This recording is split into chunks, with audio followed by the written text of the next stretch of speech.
అందరికీ శుభోదయం. నా పేరు జాన్వి. నేను 3వ తరగతి చదువుతున్నాను. ఈరోజు నేను విరామ చిహ్నాలు గురించి చెప్పబోతున్నాను. మనం మాట్లాడేటప్పుడు, రాసేటప్పుడు ఎక్కడ ఆగాలో తెలిపే వాటిని విరామ చిహ్నాలు అంటారు. బిందువు, దీనిని వాక్యం ముగిసింది అనే సందర్భంలో వాడుతారు. ఉదాహరణ, సరిత అన్నం తిన్నది.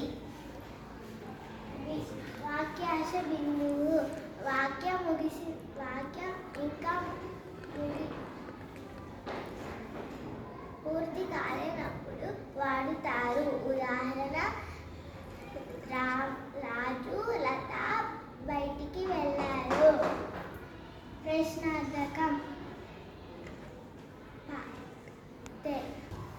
దీనిని ప్రశ్నించేటప్పుడు వాడతారు. ఉదాహరణ, మీ ఇల్లు ఎక్కడ? ఆశ్చర్యార్థకం, వాక్యంలో ఆశ్చర్యం కలిపే సందర్భంలో వాడతారు.